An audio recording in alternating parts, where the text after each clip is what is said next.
Hello, my name is Sasha Kourav. I'm a postdoctoral researcher at the Institute for Advanced Study at Princeton, New Jersey. I will talk about planetarium commute accessibility in the United States of America. I really hope that my talk will be interesting not only to the US community, because the methods we developed can be applied at any other country and to any other kind of facility. So if you plan to perform a similar study, please contact me, because I would be happy to collaborate and share our instruments. The study that I'm going to present was developed in collaboration with Vyacheslav Bazhenev and Mark Subarao. So first, I will talk about data sources that we used in our study. Then I will cover the methods that we developed. Then I will talk about specifically results related to the United States. And I will finish with discussion about how our methods can be improved and how our results can be interpreted. So first, data. To estimate commute accessibility of planetariums, we essentially need two pieces of data. We need to know where the planetariums are, and we need to know where people are. So first, regarding planetariums. We used the APLF database that allowed us to get information about 737 facilities in the United States, 232 of which are schools or school-related, like a planetarium that belongs to a couple of schools. Then there are 122 college and 151 university-owned facilities.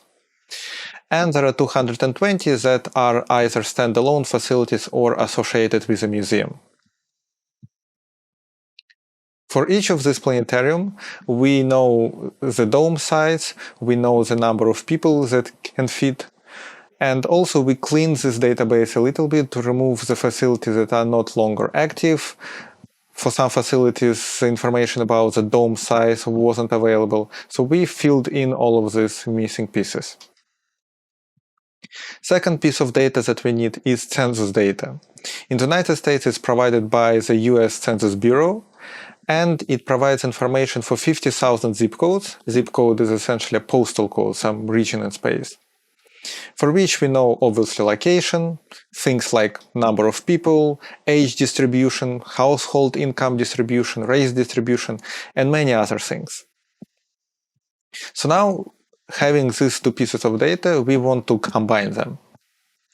We use Google Maps API to estimate the commute time from each zip code to the nearest planetarium.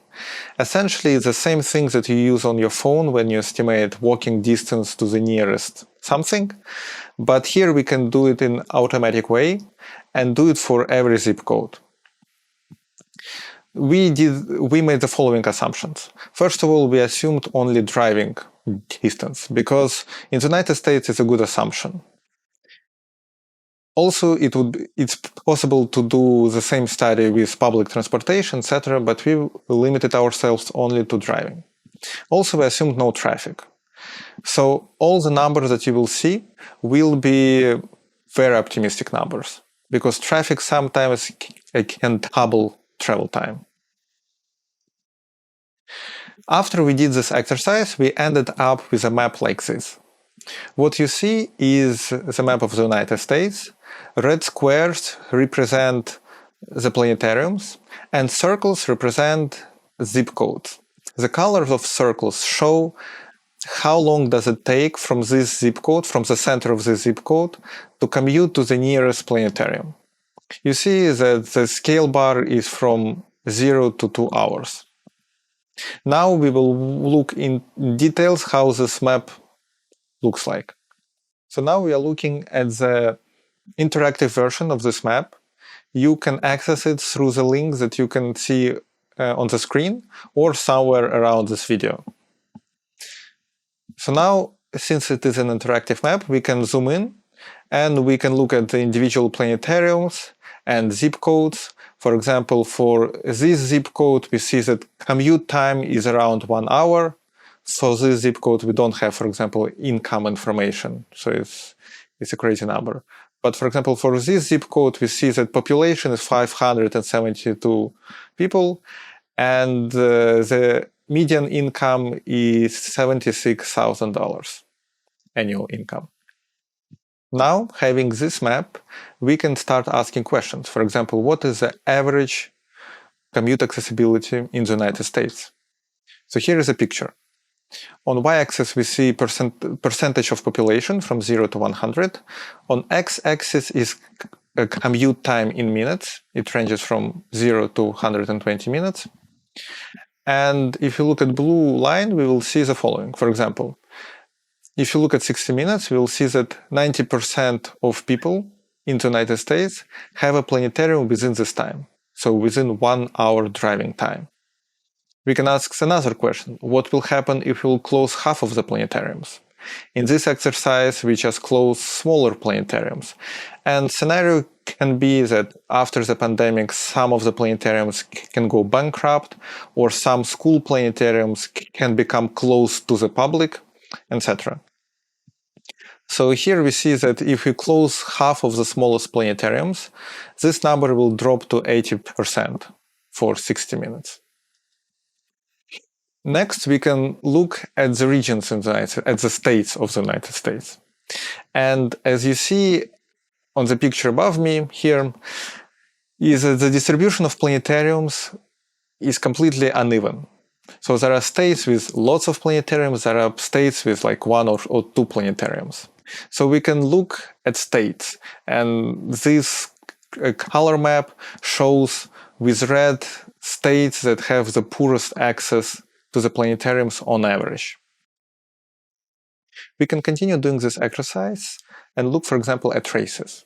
So these are the races as they are defined by the US Census Bureau. On the left, we see the same plot that we have already seen, but now we look at different races. So the solid line still shows the average, but now we see many colored lines that represent other races. So for example, let's look at the outlier, this red dashed and dotted line, and it corresponds to American Indians and Alaska natives. So this line is much below everything else, and explanation is obvious, is this population lives mostly in rural areas with much fewer planetariums. So in other words, what you see is actually manifestation of geographical location. And on the right-hand side, you see the same plot, but if the half of the planetariums will be closed. So we can estimate what areas, what geographical areas and what races will be most affected if you, for example, close smaller planetariums. In addition to geographical regions and race, we looked at other factors like income.